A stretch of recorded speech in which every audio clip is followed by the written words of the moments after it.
Pessoal, bom dia. Hoje nós estamos aqui retornando, né, o ciclo do projeto de entrevistas. Dessa vez aqui eu estou trazendo o Luciano Pezzoli, que é tatuador e também tem um projeto muitíssimo interessante, que é o Children of Ash.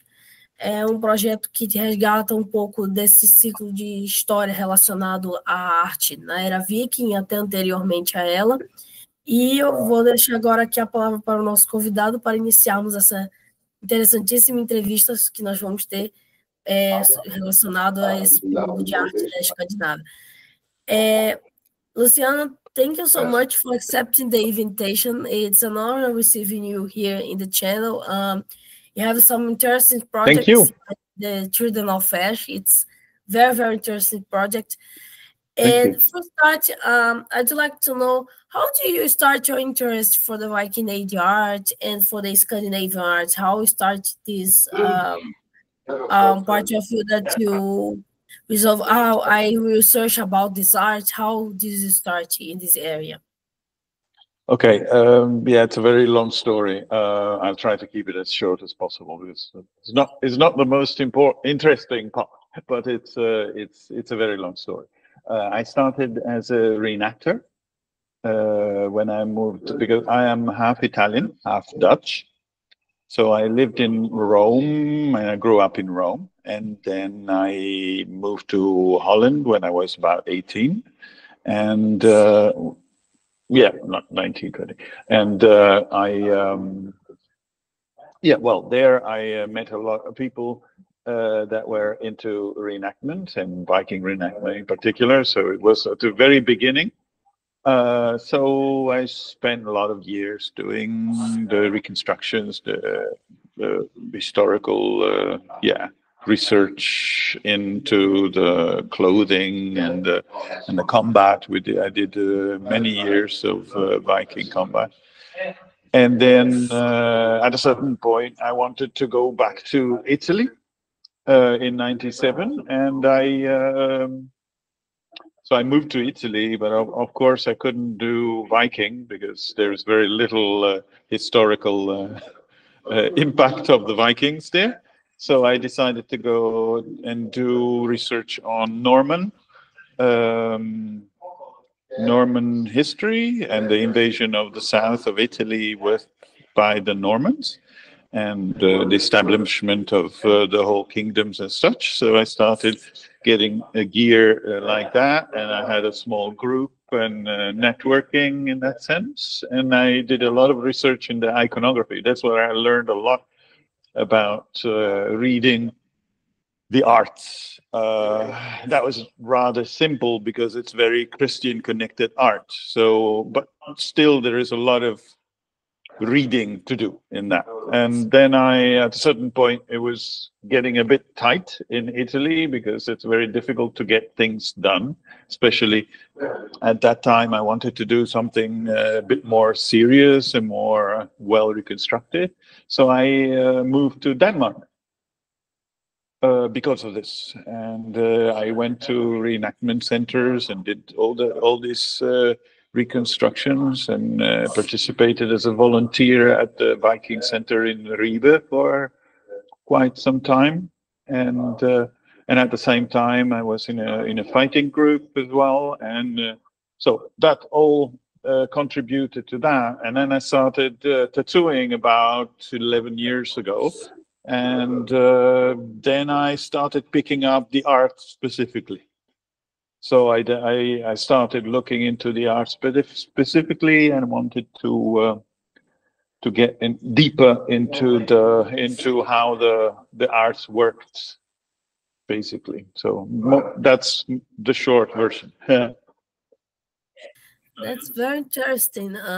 Thank you. To see how do you progress with this art and how does your interest for this art it's a very interesting history.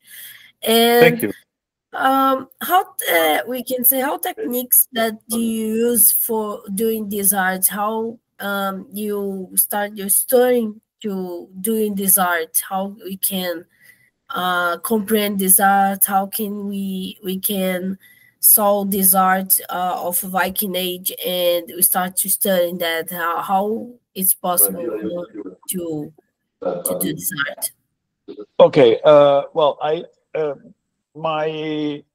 my approach started with meeting a friend, one of the Vikings who is a jeweler.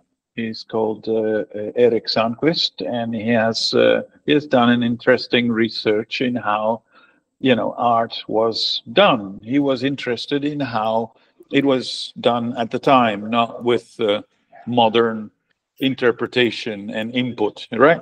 So just really as it was. So, and besides being a jeweler, he is a stone carver. So he has made a lot of rune stones and picture stones, like I think something like 65 in his career since 2000. I also participated to one or two of them, and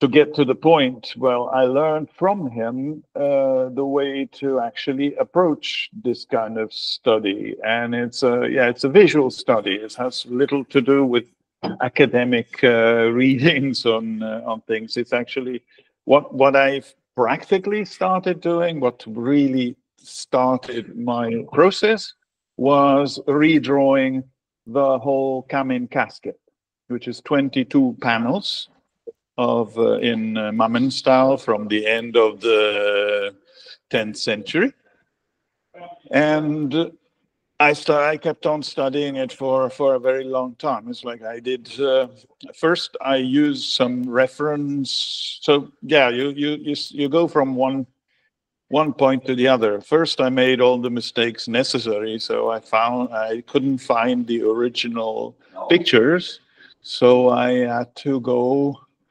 and take some from the internet. And then after I redrew those designs, I realized that the people that made those drawings made mistakes.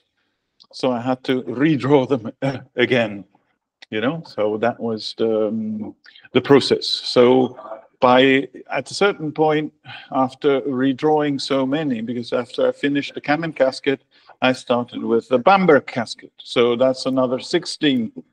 And after so many motifs, you start understanding what are the differences, what is common, what they wanted to do, and what succeeded and what succeeded less, etc. So it's a on-hand sort of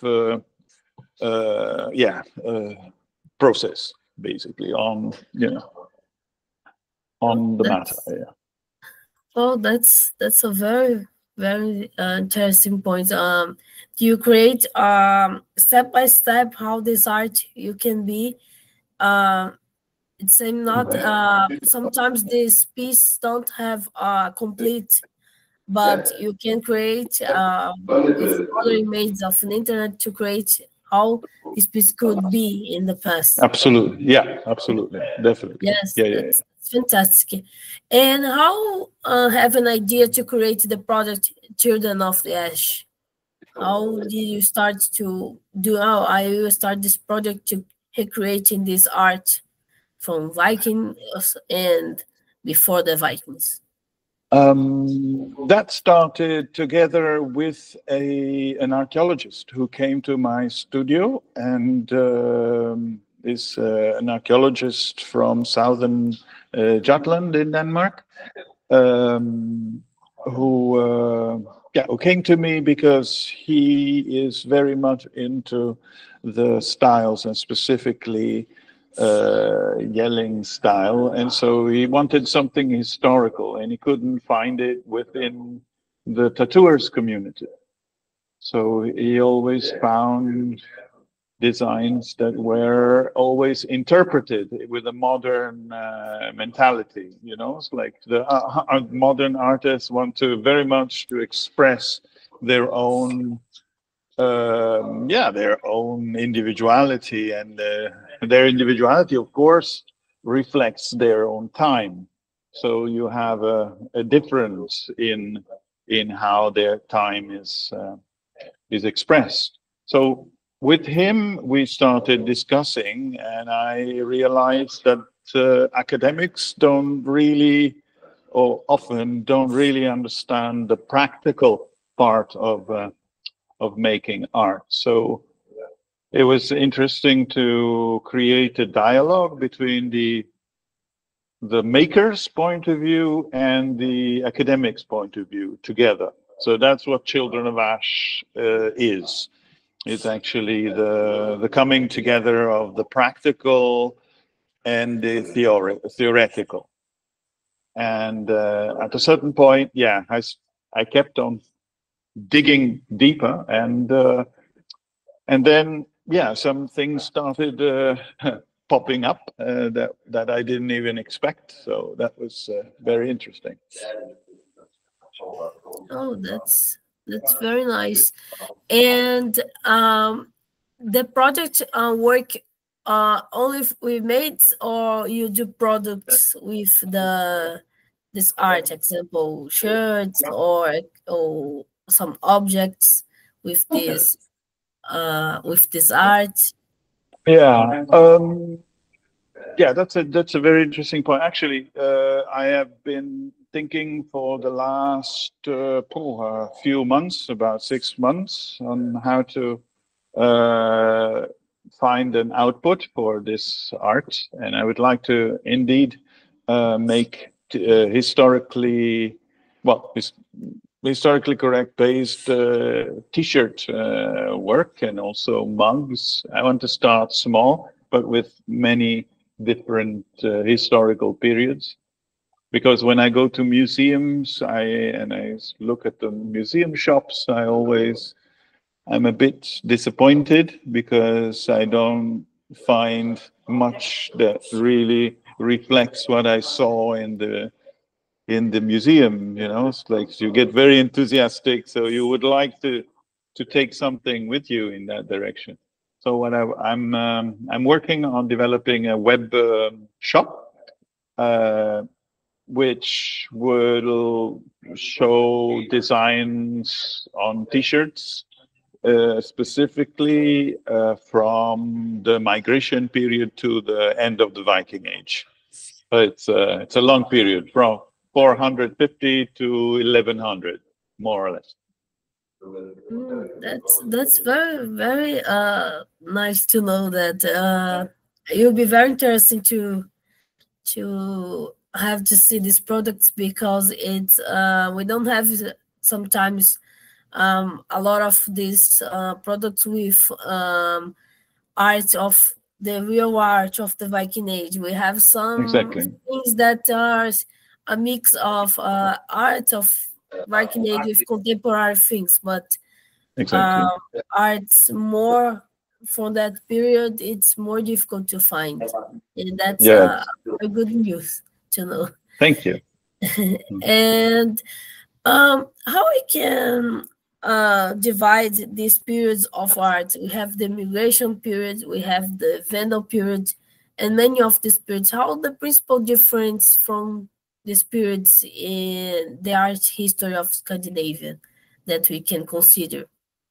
All right.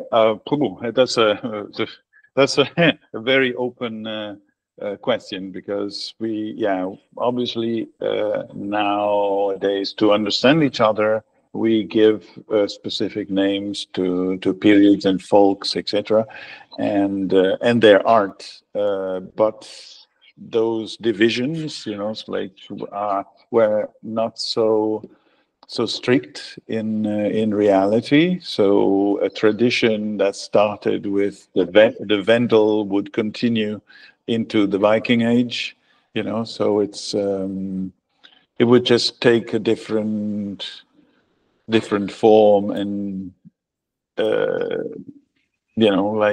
sort of a different identity, because every style does have its own different identity, but there are many nuances and many changes through time. There are some breaking points for example, yeah, it's a bit complicated to express all the events that happened that made these style develop. For example, so like for example, the Vikings. If you take just the Viking Age, you can roughly divide it in a pagan art period and then the Christian art period. What people most like normally is the Christian art period because it looks understandable. You can actually distinguish the imagery. You understand what you're looking at, so it's recognizable. You can invest in that. In the earlier part of the Viking Age, it was a little, yeah, they used to tell stories in a different manner, in a different way, not as we are used to from the Greek, Roman, and Christian tradition. So it's a different type of storytelling. So it's a bit, and that is very much tied to the earlier styles, like the Wendel style and the migration periods. And now I'm actually digging into the very, very early migration periods and trying to distinguish the different populations. So I'm gone even deeper than that. So it's a mess, but but it's extremely fascinating. So it's what distinguishes the different periods is, yeah, it's mostly convention. It's what we have decided is the more it's yeah, the characteristics of a period and the people therein. But there are indications that the Wendel did some Viking activities as well. So they were very, there's some events that characterize Vikings being Vikings. For example, the use of ships on such a large scale, which Wendels had a little less. They didn't use, so such a massive use of ship raiding, but they did do ships raiding. So in a way, it was the beginning of that period in that sense. So yeah, it's a bit of a difficult question to answer very slowly. No problem. You answer very well the question. It's we can solve that this art it's sometimes a continuous art. We can say that have some influences from style to style, or sometimes these influences is broken. It's a completely different from the others. How we can say that Mama influenced other styles and Bro influenced other style, or this style, or sometimes some styles are unique, like unis, or how you can say about that?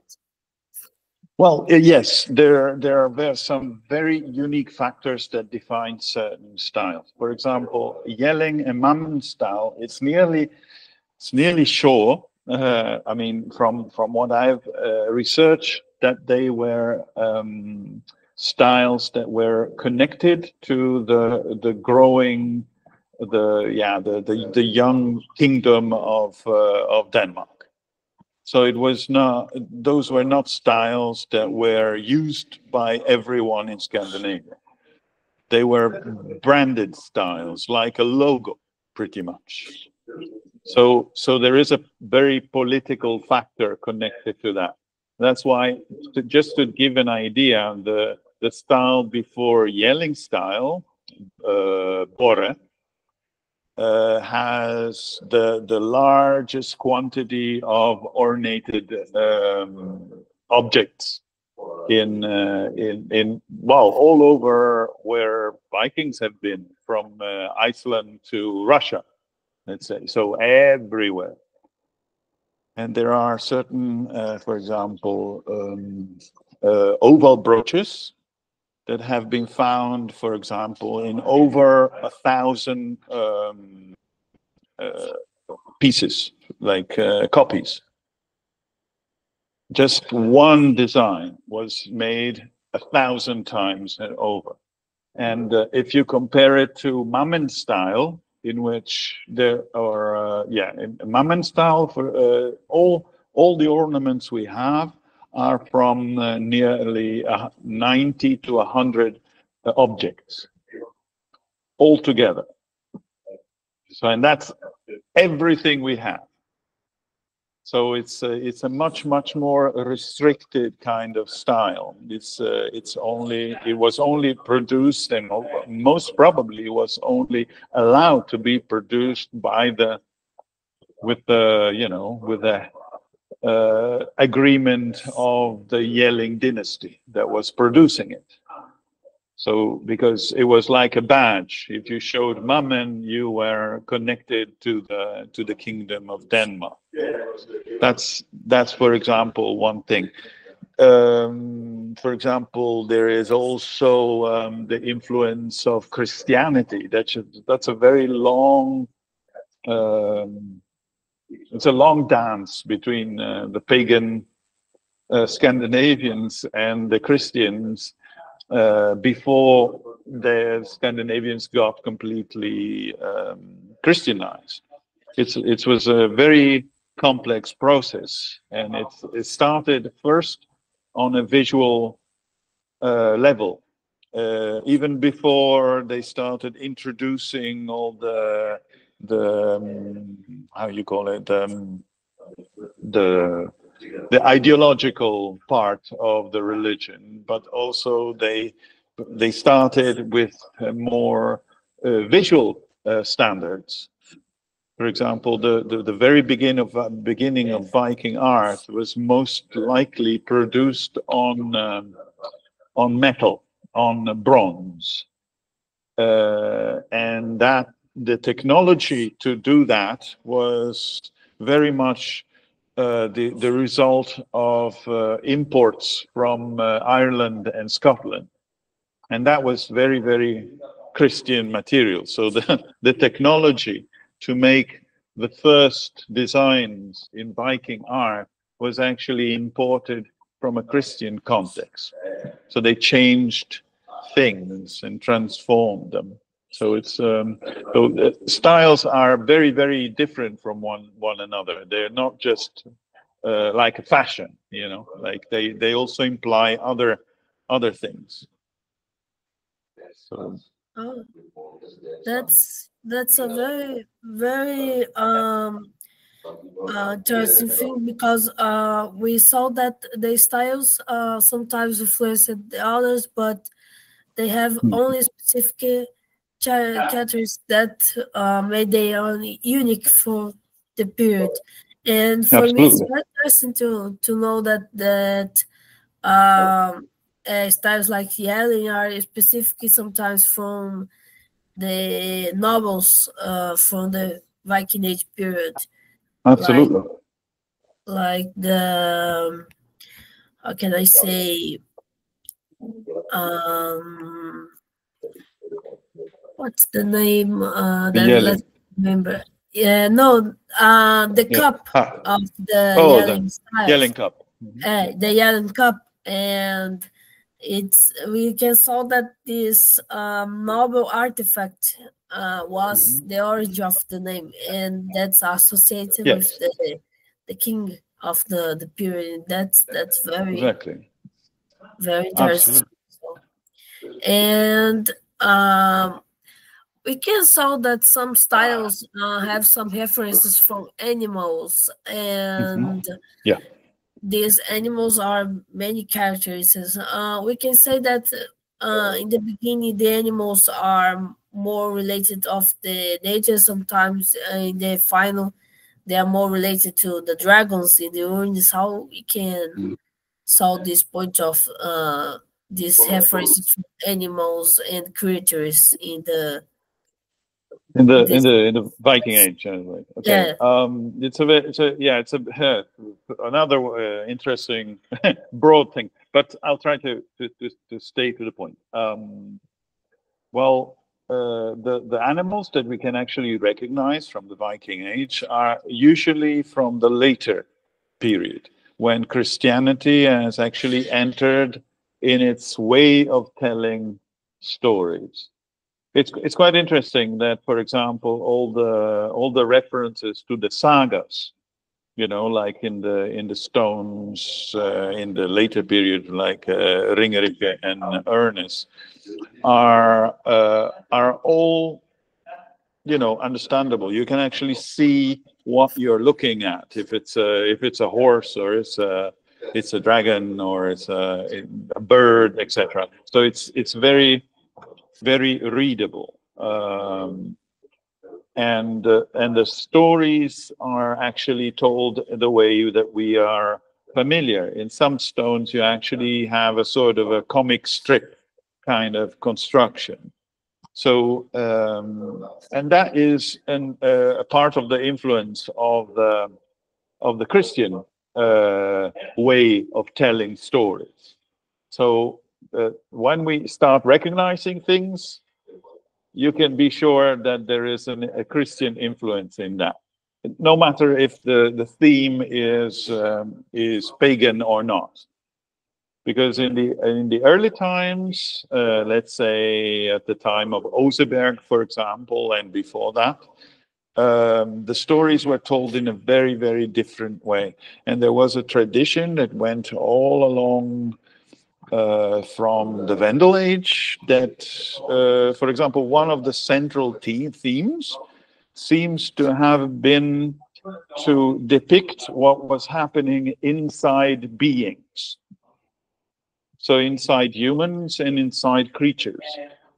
So you often had other creatures inside creatures, you know. So they were depicted as if you see an X-ray image of a beast. So you see inside.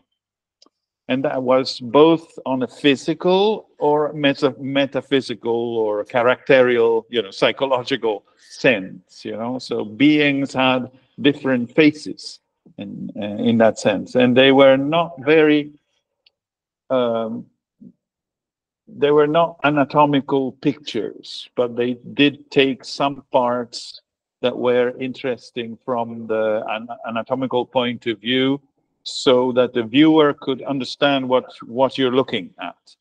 So it's more like a patchwork of animals rather than one animal being depicted in the early stages. So you're looking at a sort of a mixed beasts that reflect different characteristics of the beasts. So it's a bit more, yeah, it's a bit alien to what we are used to in imagery, you know, in the early times. So that's interesting. And a very curious thing that I have sometimes have doubt to know how we can saw that the preference for the animals have some significance of to choose a bear, to choose sometimes a wolf. How these representations we could be about these animals have some significance of about that? Yeah. Well, what normally academics look at these animals in that sense, like the lion means this, and the horse means that, the serpent means that. But what I found out is that that there is a factor that complicates matters. Is that in imagery, Scandinavians seem to have a flexible idea of symbology. So it means that in the year 800, a snake would mean something, and in the year 1000, it would mean something else. So, and that's a limit we have modernly, because we think one animal, one symbol. And they didn't have that point of view. So I know that at Oseberg, a snake meant, for example, magic. And in the Kamen casket, the snake stands for luck. So they are two different concepts, you know, it's like they may be related in some ways, but they are different concepts. So you have a shift of meaning from, you know, so I suspect that it also in other animals that's what happened. And in the early times, they tended to use, but they tended to consider being as a collective of creatures. So you would have different expressions of yourself. So if I were a Viking and I looked at you, Marcia, I would think, you know, that you are a collective of different beings. So you are the person that you know, it's like the outside of you is what I see on the screen, but then inside you there is you when you're angry, you when you're sweet. You know, there's a lot of things happening inside, and even on a physiological level, you would have different beasts that correspond to your organs, so to speak. So you are more like a collective rather than one. That's what seems to come through in the arts. It seems to be a constant theme of expressing. So the shamanic idea to connect one animal to a constant, you know, totemic value is something that I don't think was the case with the Vikings or the Germanic peoples. They had a much more composite idea. So let's say if you are made of different creatures, maybe on the outside you would be a bird, and inside you would be a lion, for example. So you would have different characteristics in the same being. It's a bit complex too. Oh, that's a very, very interesting thing to know, because we sometimes have the perspective that only animal has sometimes one characteristic for that style, but have much more in that. We have a lot of characters with this animal, and with how this represents for the society in the different styles. That's Definitely, very yes. nice to know that have this information. And for to comprehend these types of art in the Viking Age, we have sometimes objects that don't comprehend specifically these styles. But how we can try to understand the difference, for example, in the swords, or sometimes the other objects like bracteates or other, they have their own styles, and how we can know that, oh, these have this difference, that this style, this type 2C, this type 3C, they sometimes they are separated by these difference. How we can do the sometimes this selection of the styles of other objects, because they are not from the specific styles of the Viking Age, but they have their own styles, and how we can do this difference. It's very difficult to. Yes, if I understand you correctly, you mean when you're faced with a style that doesn't fit the classic styles, you mean? Yes, with objects that are from these styles, but sometimes they have their only form to categorize how we can do this difference, how we can know how this word is from this, how we can use this in this object. Well, I actually run into a few cases in which that was very much the case. I actually wrote a paper on one object that was completely out of the norm in the Viking Age, which was the wagon at Oseberg. The wagon of Oseberg is carved with all kind of imagery, and it hasn't. Yeah, since the beginning, the archaeologists recognized that it was different. It didn't look like anything else in the Oseberg collection or in the Viking Age art. So it was considered something of an oddity, something that stood out. So it was very difficult to understand where it where it came from, why it was like that. And the archaeologist that wrote a book about it originally in 1920 hypothesized, this was Hakon Shetlig, and he hypothesized that it was a religious imagery that was done, that had strict rules from, say, 200 years before, and it needed to be pictured exactly like that. So they said it was something from the Vendel age that had to be like that. But I examined the case, and it didn't really make much sense, because there was a number of characteristics. I redrew the whole wagon, like from scratch, from the beginning. I did everything, all the ornaments on it. And I started finding different characteristics that didn't match the Viking standards, because Viking standards were very, very strict. They had very, very clear rules for knotwork, for framing, for scale of imagery, for what kind of animals were depicted in a certain style, etc. So the rules were really strict.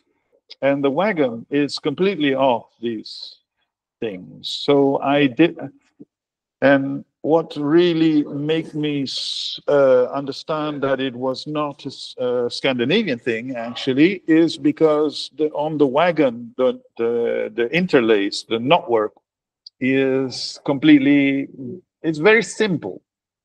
It's not really up to standard with the contemporary Viking art. And they were very, very strict about that.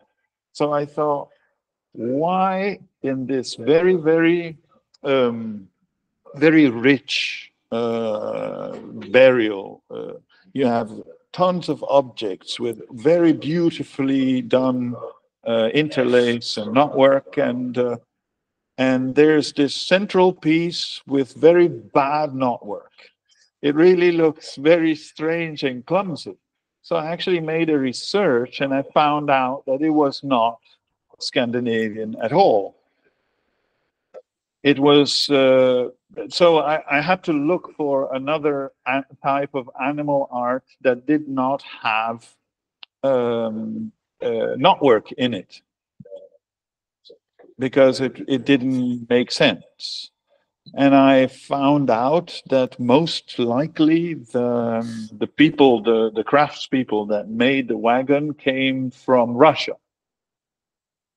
So from the foot, at the foot of the Ural Mountains, there was a population called the Permians.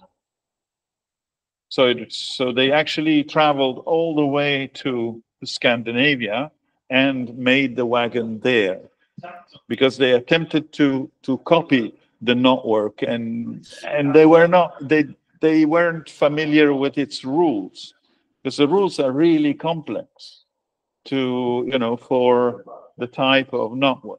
So another characteristic about different styles is that each style has a specific type of knotwork that is not repeated in other styles.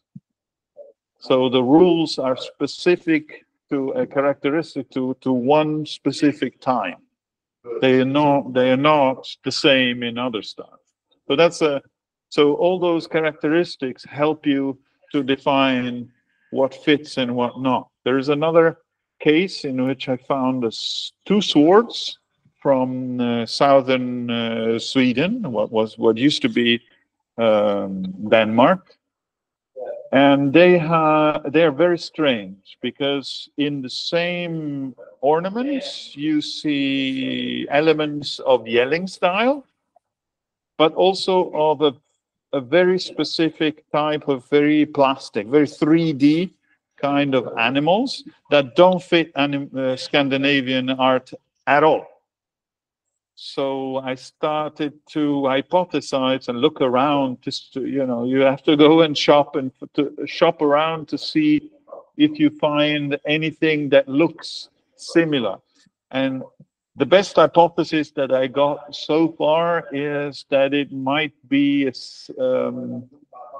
West Slavic workshop.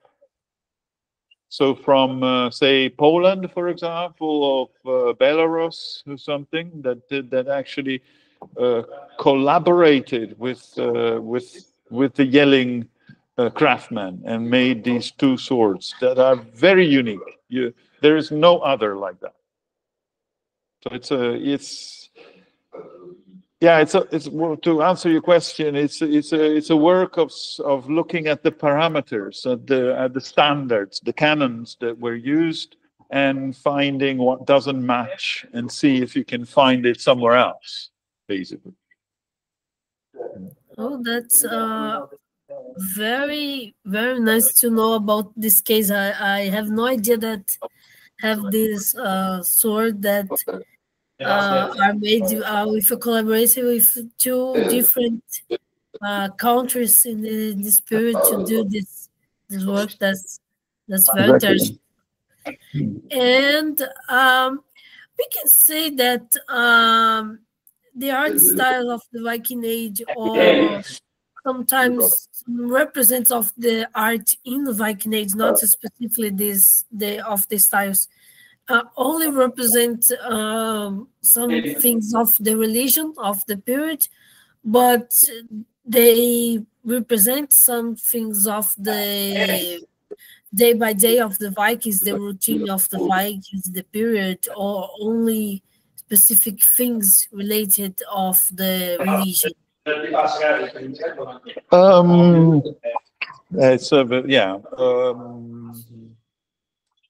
It varies. In the early times, say from 700, at the end of the 700s till say the early 900s, there were a lot of changes going on. But the very early Viking art doesn't seem to be preoccupied with the gods, for example. It doesn't express the shape of the gods or the sagas or so all those stories are not really represented. What they seem to represent a lot, and what they seem to be very preoccupied about, was the form of what's inside entities, both human and not human.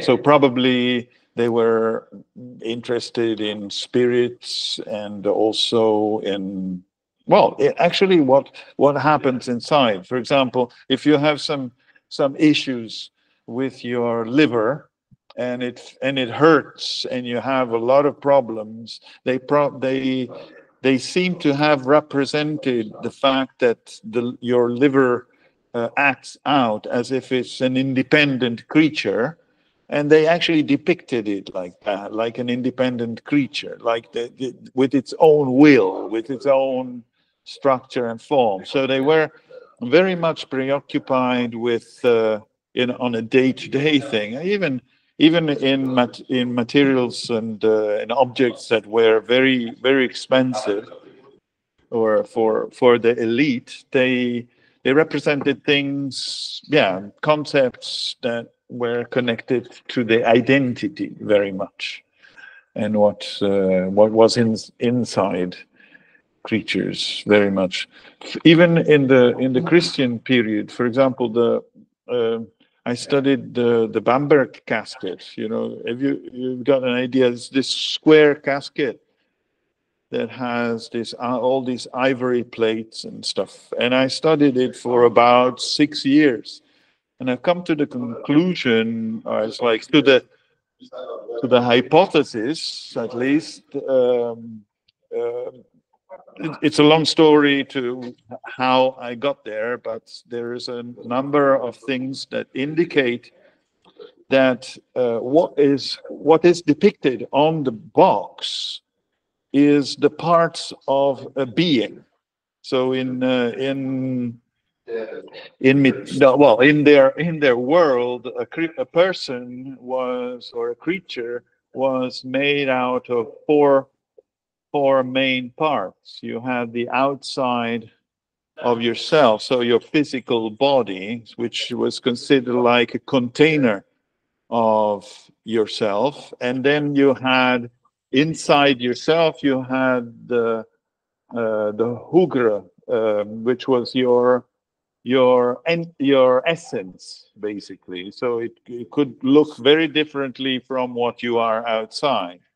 So you could be a very nice and little person with a lion inside, for example. You know, so your outside was also the parts that mythologically changed shape.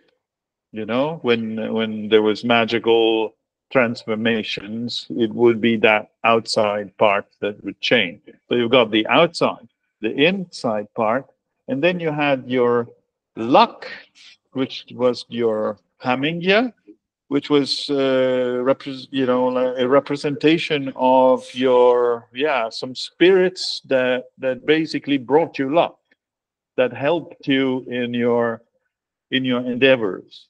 And then there was a last one, was a sort of a familiars, which were called fulgia, which were apparently always feminine. And on this casket, they're represented like birds in that sense. But birds have very different meanings, even in the same caskets.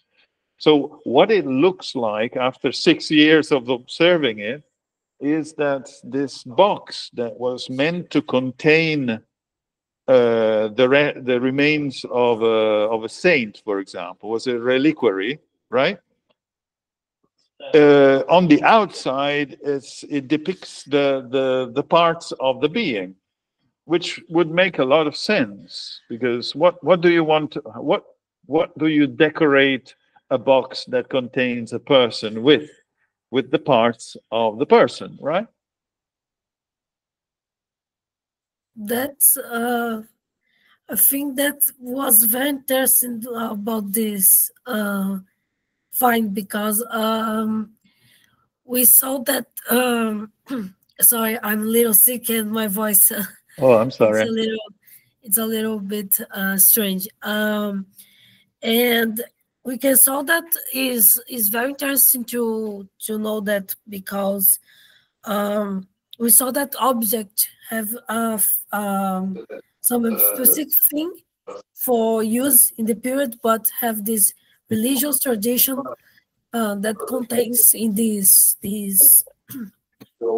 in this specific object. We saw that religion and the routine of Viking Age are unite in one specific object, and that's very interesting to comprehend, and saw that a lot in this object. And just for finish our interview, I'd like to ask you a thing. We can say how much we can us know, or how much we can see that the Viking Age art influenced the art on Scandinavians' contemporary styles. Have this influence today, or we don't see much anymore this influence in the contemporary styles of the Scandinavian? You mean in tattoos, for example? Tattoos, paintings, how can I say, Let me illustrations. The embroidery. Yeah. Many objects that they are used today have some influence today of the Viking Age art, or not. They disappeared, not have any influence. Well, I mean, there is obviously an influence, but generally, how the influence is used is, yeah, well, it's to complement the tastes of people in a modern age, because, well, you have to think about the different styles as different dialects, different languages with different rules. And what modern artists very often do is that they pick and choose the things that they like, they find interesting. So they create something that is a mix. It's a little like writing a poem, like writing a book in a lot of languages at the same time. So you can do it, but it's a bit, it can be a bit confusing. You know what I mean? So yes, there is definitely an influence. There is definitely an interest. Actually, modern art, modern representation of Viking art have helped me a lot to distinguish what was in that time the original standard work and what was different. Because I learned to spot it. I got trained with a modern interpretation. So I actually have to thank the modern artists a lot for understanding all sort of details in that time. Because there were changes. There were sometimes they copied each other, for example, in different times. And also in the Viking Age, they didn't understand what the principle were like 300 years before. So there's certain objects, for example, on Gotland, some brooches, the very large brooches, that had some parts that were consumed through time. So they were refurbished, repaired with new plates on the outside. But the new artists were not familiar with the original art at all. They didn't know it. So they tried to interpret it. They tried to do what they did 150 years before, but they obviously put their own thing. So it's not a new thing. What happens now? What happens now? It's happened historically as well. So it's a very natural kind of thing. Yeah, it's a bit like what happens in the academic world. It's like when you look at books, there is on the Viking Age, there is a lot of interest in, for example, women warriors. And there is a lot of interest in tattoos. Like, where are they tattooed? It's like, and people try to push these themes that are very important for us. For example, gender fluidity as well. There is a lot of popularity in books where the issues are actually handled. So did they have gender fluidity? How did they treat the different ones?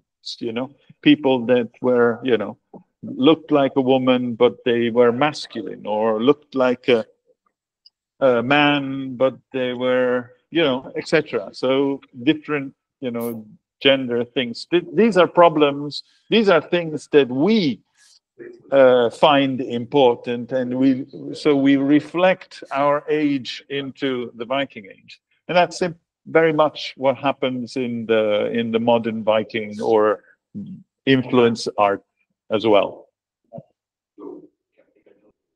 Oh, that's very. How can I say? It's nice to hear that, because we saw that the Viking Age art influenced some aspects of the pop culture in nowadays, but they have a significant importance for the Scandinavian nowadays, because we know that the people are researching much more about the Vikings and want to have this type of art, sometimes with persons. We saw sometimes jewels that they recreate in these styles. Absolutely. We saw not all the jewelry, but we sometimes saw some drawings that show these art styles, and that's Definitely. very nice to see these things, to this creativity thing for with that people are doing with the Viking Age art styles. And Definitely. Luciano, it's a pleasure receiving you again. Thank you so much for doing this interview. I would just only stop Thank the you. recording, and thank you again for doing Thank you. this. Thank you for having me. No problem. Thank you.